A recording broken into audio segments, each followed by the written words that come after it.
मैंने सारी बातें आपके सामने जिम्मेदारी से रखी है, खुलकर चर्चा हो जाए।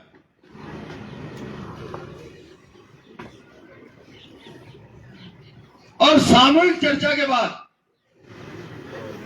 हम सारे लोग इस निष्कर्ष पर पहुंचे, समरावता प्रकरण में संवेदनशीलता का परिचय दे। ये उदाहरण काम नहीं करे लोकतंत्र कि सरकारी हमला जनता पर हो जाए और न्याय की मांग का आवाज दब जाए, बल्कि चोरी और सीना चोरी फरियादियों को गुनाहगार बनाया जाए, जिसकी प्रॉपर्टी जले उसे जलाने का अपराधी बना दिया जाए। मैं समझता हूं हम लोकतंत्र में विश्वास करते हैं, हिंसा में हमारा विश्वास नहीं, और इसीलिए हमने चौक के बरवाड़ा से लेकर नगर फोर्ट तक अपनी आवाज को ठीक तरीके से सरकार तक पहुंचाने का प्रयास किया। लेकिन मुझे लगता है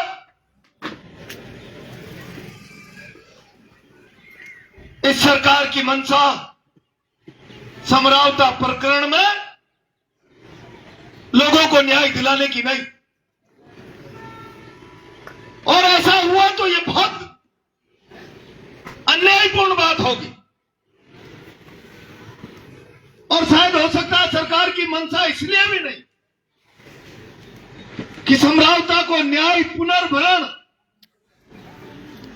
इन बातों पर अगर सरकार को आगे बढ़ना पड़ा तो यह भी स्वीकार करना पड़ेगा कि लोगों की संपत्ति सरकारी अमले ने जलाई, सरकारी अमले ने जलाई।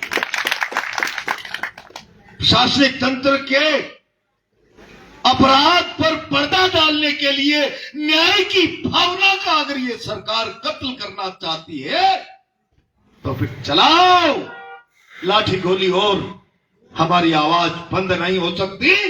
हम आग्रह कर रहे हैं, लोगों का अनुरोध था कमेटी भरे, चर्चा करे, आप लोग भी जाओ, मिलो अपने स्तर पर तमाम नेताओं से, न्याय की बात को ताकत दो।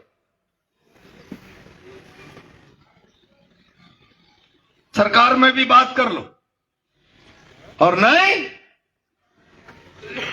तो फिर संकल्प करके जाओ। नगर फोर्ट, बुनियारा, चौक का बरवाड़ा शायद राजधानी से दूर था, और इसलिए सरकार के कानों तक आधा लाख लोगों की आवाज भी नहीं पहुंच पाई। तो हम सरकार के दरवाजे पर आकर हुंकार भरेंगे, 25 फरवरी को राजस्थान की विधानसभा का घेराव करेंगे। सब तैयार है? जाओ, गांव गांव में हलक जगाओ। अगर समरावता की न्याय की आवाज दब गई तो जुल्म का नया इतिहास लिखा जाएगा।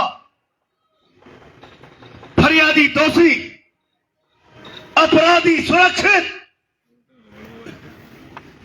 यह व्यवस्था केवल समरावता के लिए नहीं, सारे राजस्थान के लिए चुनौती है। और जो न्याय में विश्वास करता है, भरोसा करता है, लोकतंत्र के प्रति आस्था है, अन्याय के खिलाफ जिसके चहन में आग है, उस पूरे राजस्थान को 25 फरवरी को न्याय के इस संघर्ष में विधानसभा जयपुर पहुंचने के लिए घर घर जाकर पीले चावल बांटकर हलक जगा दे। यही कहते हुए, आह्वान करते हुए अपनी बात को विराम देता हूं। बहुत बहुत धन्यवाद। जिंदाबाद जिंदाबाद।